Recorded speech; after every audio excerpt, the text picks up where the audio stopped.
أعوذ بالله من الشيطان الرجيم. بسم الله الرحمن الرحيم. والتين والزيتون وطور سينين وهذا البلد الأمين لقد خلقنا الإنسان في أحسن تقويم ثم رددناه أسفل سافلين إلا الذين آمنوا وعملوا الصالحات فلهم أجر غير ممنون فما يكذبك بعد بالدين أليس الله بأحكم الحاكمين. صدق الله العظيم.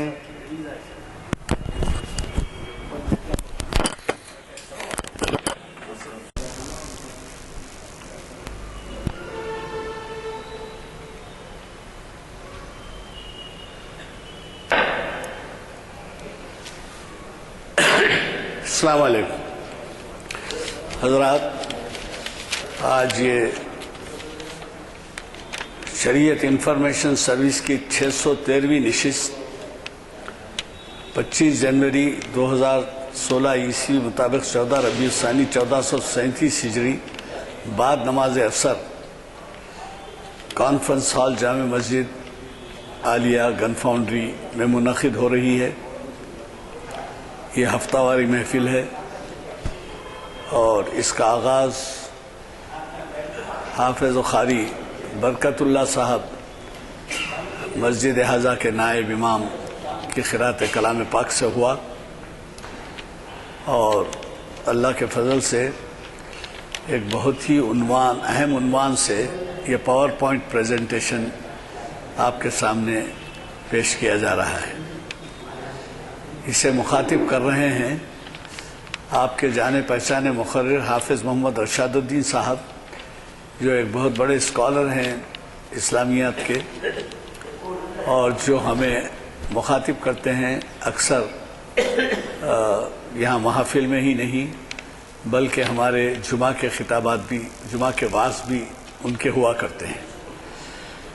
حضرات، جب بھی مکہ کا نام آتا ہے تو ظاہر ہے کہ ہماری تمام توجہ مرکوز ہو جاتی ہے، چاہے وہ مضمون ہو یا تصاویر ہوں یا تذکرے ہوں یا مضامین ہوں، کچھ یہ جو پاور پوائنٹ پریزنٹیشن ہے یہ ہمارے مقرر صاحب ہی کا منتخب کردہ عنوان ہے، اور انہوں نے ایسے وقت میں دیا ہے جبکہ عمرے کے لیے بھی لوگ جا رہے ہیں، اور آپ کو تو معلوم ہے کہ جب حج کے لیے انتظام ہو جاتا ہے، حاجی جانا شروع کر دیتے ہیں تو عمرے کے لیے روانگی بند ہو جاتی ہے، عمرے کے ویزا ایشو نہیں ہوتے، اور اسی طریقے سے ایسے حاجی حضرات جو پہلی دفعہ جا رہے ہوں ان کے لیے بھی یہ بہت بڑا دلچسپ عنوان ہے۔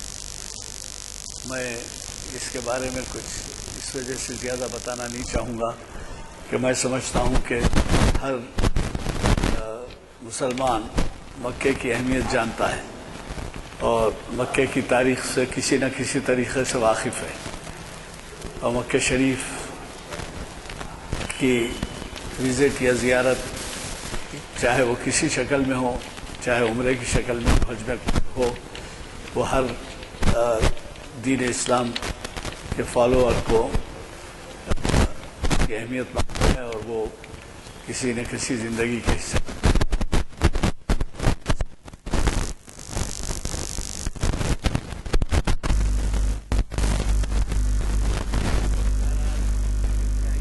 اور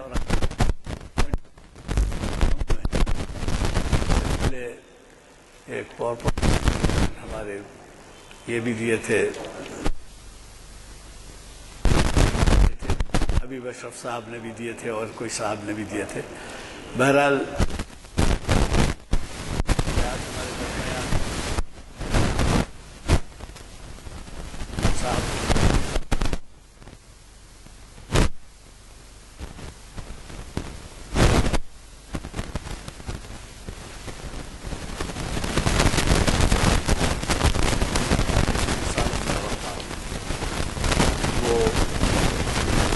ایسا انہوں نے دیا ہے، ساتھ ہی میں آپ کہ حال بن گیا ہے۔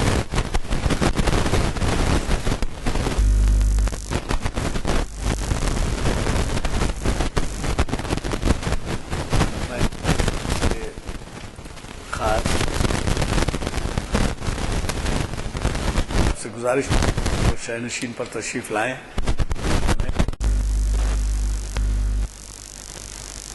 بسم اللہ الرحمن الرحیم۔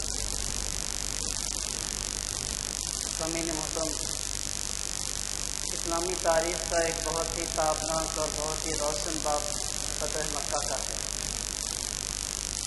جب کبھی اس کا تذکرہ آئے گا، افراد امت کے اندر نئے عزائم، نئے جذبے اور نیا جوش پیدا ہوگا۔ انہیں اپنے ماضی کے ایک بہت ہی درخشاں باب کو جاننے اور نئی امنگوں کو پیدا کرنے کا موقع ملے۔ آئیے فتح مکہ کے اس تاریخی باب پر روشنی ڈالنے سے پہلے میں اس کا تاریخی پس منظر آپ کے سامنے رکھوں۔ نبی کریم صلی اللہ علیہ وسلم کی دعوت مکے میں اٹھ کر 13 برس ہوئے تو وہاں سے آپ کو ہجرت کرنی پڑی۔ اس کے بعد 6 سال مزید مدینے میں جب آپ نے گزارے تو گویا آپ نئی جا کر 19 برس پورے ہو چکے۔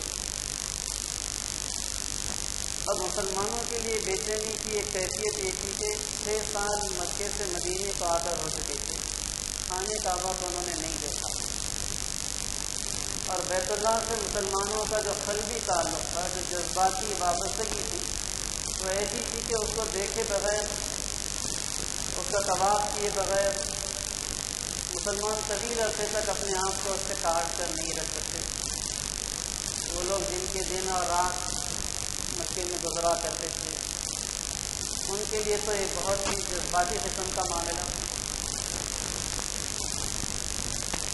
چنانچہ ایک طرف مسلمانوں کی وہ بے چینی، دوسرے وطن تھا وہ ان کا حب الوطنی بھی، مسلمانوں کی بہرحال مکے کے ساتھ جو محبت تھی وہ بھی ایک جذباتی قسم کا لگاؤ تھا۔ پھر اس کے ساتھ ساتھ اس مرکز توحید سے امت مسلمہ اپنے تعلق کو توڑ کر کبھی روحانی طور پر زندہ بھی نہیں رہے۔ چنانچہ مسلمانوں کی بے چینی اپنے عروج پر تھی، اور اسی دوران میں نبی اکرم صلی اللہ علیہ وسلم کو اللہ رب العالمین نے خواب دکھایا کہ آپ عمرہ کریں۔ اللہ کے رسول صلی اللہ علیہ وسلم کو جیسے ہی خواب دکھایا گیا، آپ نے اس موقع پر حالات پر ایک طرف سے غور کیا کہ کیا کیا جانا چاہیے، اس لیے کہ یہاں پر سچویشن مسلمانوں کے لیے بڑی نازک ہو چکی ہے۔ ایک طرف تو قریش مکہ تھی، جن کو مستقل خطرہ تھا کہ کب وہ کس قسم کی سازش کریں گے اور کس جنگ میں مسلمانوں کو وہ مصیب کر لے جائیں گے۔ دوسری طرف یہودی قبائل جو مستقل کچھ نہ کچھ مسلمانوں کے خلاف منصوبہ بندیاں کیا کرتے ہیں، اور خندق کی جنگ کے موقع پر مدینے کے اندر رہتے ہوئے انہوں نے باہر سے آنے والوں کو جس قسم کی انفارمیشن فراہم کی تھی، جس طریقے سے ان کو سپورٹ دینے کی کوشش کی تھی، جس نے ان کی بدنیتی کو پوری طریقے سے سامنے لا دیا۔ اور تیسری طرف بعض عرب کے قبائل تھے، قبیلے بنو حوازن، قبیلے غطفان وغیرہ، جن سے بھی خطرہ تھا کہ مسلمان اگر مدینہ چھوڑ کر نکلیں گے تو کبھی حملہ نہ کریں۔ تو اس طریقے سے مدینہ دراصل 3 محاذوں کے درمیان میں گھرا ہوا ہے۔ ایک طرف تو قریش مکہ ہیں، دوسری طرف یہودی قبائل ہیں، اور تیسری طرف عربی قبائل ہیں، قبیلے غطفان اور قبیلے بنو حوازن۔ نبی اکرم صلی اللہ علیہ وسلم کی نگاہ دولت نے اندازہ لگایا کہ اس وقت سچویشن ایسی ہے کہ عرب کے جو قبائل ہیں وہ خامخواہ ہمارے غیاب میں ہم کو چھیڑ کر اپنے مستقبل کو تاریخ کر لینے کی فکر ہے، اس لیے کہ ان کو اندازہ تھا کہ اس وقت کیا کام ہے۔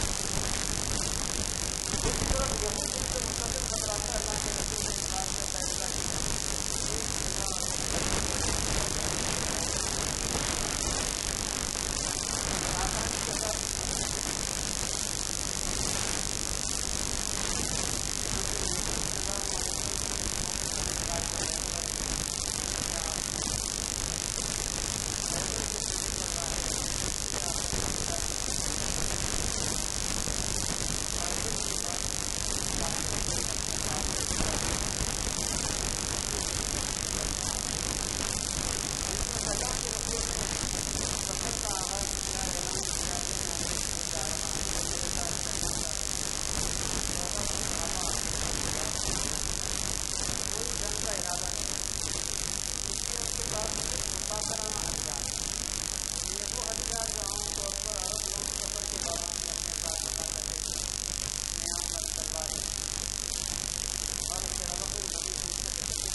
نے ایک نمائندے کو بھجوا دیا.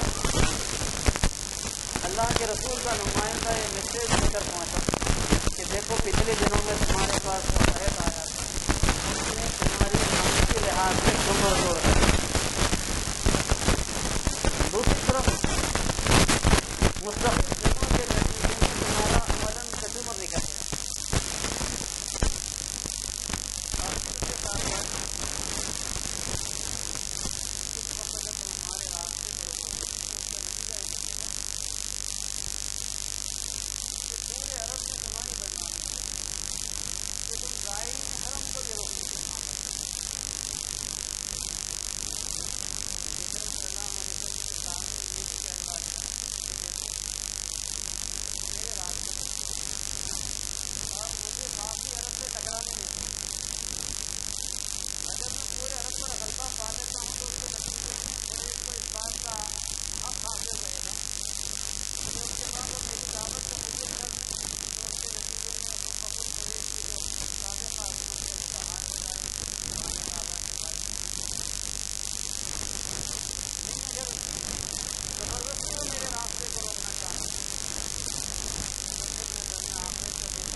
یہاں سے واپس نہیں جائیں گے. کون میرے ہاتھ پر اپنی جان کا نذرانہ پیش کرنے کی بیعت کرتا؟ اس لیے کہ ہر دور میں ایمبیسڈر کے ساتھ ناانصافی، ایک بہت زیادہ ظلم، سفیر کا قتل کرنا، یہ کسی بھی سویلائزڈ معاشرے کے اندر اچھی چیز نہیں مانا گیا. اور نبی اکرم صلی اللہ علیہ وسلم کے نمائندے کو قتل کرنے کی بات جب بات چیت کو آگے بڑھانے کے لیے گیا تھا، اطلاع ملی تو اللہ کے رسول نے اس بات کا اعلان کیا. صحابہ کے سامنے آپ نے جب اپنا ہاتھ بڑھایا، کون ہے جو میرے ہاتھ پر اپنی جان کا نذرانہ پیش کرنے کی بیعت کرتا ہے، خون کا بدلہ لے وقت واپس نہیں جائیں گے، تو اس بات ہی آپ کے ہاتھ پر بیعت کرنے سبقت لے جانے کے. اللہ رب العالمین کو یہ بیعت اتنی پسند آئی کہ قرآن حکیم کی آیات نازل ہو گئی. لقد رضی اللہ عن المؤمنین اذ یبایعونک تحت الشجرہ. اللہ راضی ہو گیا ان لوگوں سے جنہوں نے درخت کے نیچے تمہارے ہاتھ پر بیعت کی تھی. کہ پھر بعد میں اس بات کی اطلاع ملی کہ وہ ایک رومن تھی، اخباری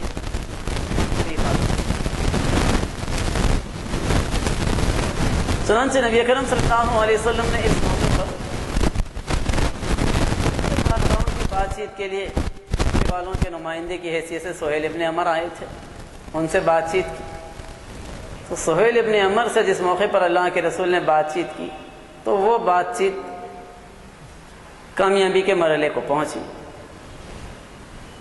کچھ چیزوں کے اوپر نبی اکرم صلی اللہ علیہ وسلم اور سہیل ابن عمر کے درمیان میں باتیں طے پا گئی۔ جب بات طے پا گئی تو اس موقع پر حضرت علی رضی اللہ تعالیٰ عنہ اس موقع پر معاہدہ لکھ رہے تھے، اگریمنٹ لکھ رہے تھے۔ تو انہوں نے اس موقع پر لکھا کہ اہل مکہ کے سہیل ابن عمر اور محمد رسول اللہ کے درمیان میں معاہدہ۔ تو اس موقع پر سہیل ابن عمر نے کہا کہ تمہارے درمیان میں جھگڑا تو اسی لفظ کا ہے کہ تم اپنے نام کے ساتھ رسول اللہ لکھتے ہو، اگر ہم تمہاری اس حیثیت کو مان لیں تو جھگڑا کس بات؟ اس لفظ کو جب تک نکالا نہیں جائے گا ہماری بات آگے نہیں بڑھ سکے گی۔ حضرت علی نے کہا کہ میں تو اس لفظ کو نہیں مٹا سکتا۔ اللہ کے رسول صلی اللہ علیہ وسلم نے حضرت علی سے کہا کہ تم نہیں مٹا سکتے، میں اپنے ہاتھ سے مٹاتا ہوں۔ اللہ کے رسول صلی اللہ علیہ وسلم نے اپنے ہاتھ سے خود رسول اللہ کا لفظ مٹا دیا، اور سہیل ابن عمر اور محمد ابن عبداللہ کے درمیان میں ایک ایگریمنٹ باقاعدہ وہاں پر طے پا گیا۔ اس ایگریمنٹ کے طے پانے میں مسلمانوں کے اندر ایک بے چینی پیدا ہو گئی، اس لیے کہ اس کی بعض دفعات بڑی تکلیف دہ تھی۔ ایک بات کہ اس سال مسلمانوں کو عمرے کی عمرہ کر سکے،